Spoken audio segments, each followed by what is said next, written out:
He was a member of the 2009 FCSAA state champions and NJCAA runner-up baseball team. He hit .356 with 15 home runs, 16 doubles, and was named to the Mid-Florida Conference first team. And he was the FCSAA first team. In Colorado at the World Series, he hit .462 with 3 doubles, 4 home runs, and 12 RBI. At the conclusion of his Santa Fe career, he went on to play 2 seasons at North Carolina State University. As a senior, he was named Atlantic Coast Conference first team. Following his stellar senior season, he was drafted in the 27th round by the Oakland Athletics and played 4 years in their minor league organization. Please join me in recognizing the newest member of the Santa Fe College Athletics Hall of Fame, Ryan Matthews. Thanks for everybody.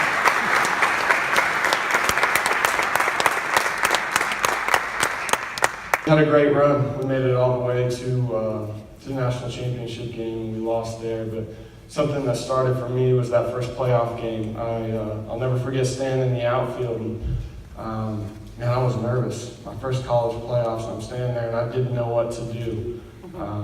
So like a lot of people do when they don't know what to do, I started praying. So I'm standing out there praying and asking God, will you help us win this game?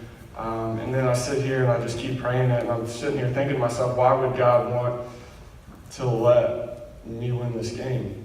You know, God, you've never really been that important to me. You know, you've never been much more than somebody I call on when I need you. So I'm sitting here praying, I'm still asking God to help us win this game, but then I started adding on to the prayer, would you, God, I know that you're not important to me, and I'm sorry for that. One day, would you allow me to love you as much as I want to win this game right now? And I prayed it over and over and over, and we ended up coming back and winning that first game. And story be told, we played 8, 9, 10 games, however many it was, until we made it to the national championship game. And I just prayed that over and over and over the whole time during all the games. And I'll fast forward a little bit here for you. I got to NC State and I got involved with an organization called Athletes in Action.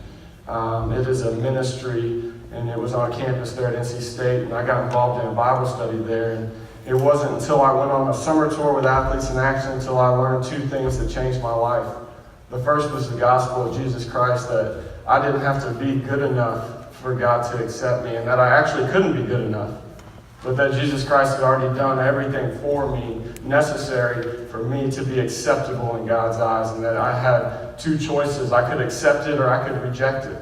And so I learned what it means to accept it and then how to walk in faith and have a relationship with God. It's not just about accepting Christ, it's about the restored relationship that you now have access to God Himself. What it means to have a relationship with Him through prayer and reading His Word. And so that summer completely changed my life. I got back, and what happened for me, I was able to continue playing baseball, and you know, it wasn't that baseball became less important to me, but as my relationship with God grew, it started to lose its hold on me. Okay, so as I continued playing, played 3 years professionally with the Oakland A's and then 1 year in independent ball, and I finished that season. I was still under contract, and I actually finished very well. And I was sitting here looking back in 2016, deciding whether I was going to go back and play again. And for me, as I was looking back, I said, you know what, the best things about this last year was the Bible studies that I was able to start, the guys I was able to disciple. And you know what, that's really what I loved about this last year, not the awards I received on the field.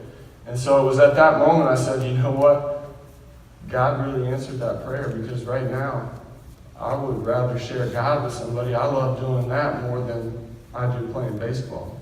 And so my wife and I are actually going into full-time ministry with Athletes in Action now. And 2016 it was when I decided to retire and when we started going into ministry. And it was a pretty amazing thing to look back and think about praying in the outfield over and over and over. That God not only is real, but He answers prayer.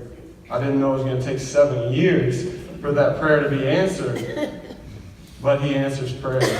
And so when I remember Santa Fe College, I know I'm being inducted for the numbers I was able to put up on the field. What I will remember the most is what God did in my heart, did in my life, and the work He started as I stood in the outfield as a Santa Fe College Saint. And so as I leave here, I just want to encourage you student athletes to know that God has a plan for you that goes well beyond the playing field. It involves the playing field right now, but His plan for your life does not end when you stop being an athlete. For some of us, it's just the beginning. So keep God first, seek Him in His Word. He's written it clearly, and continue giving it everything you got. Thank you.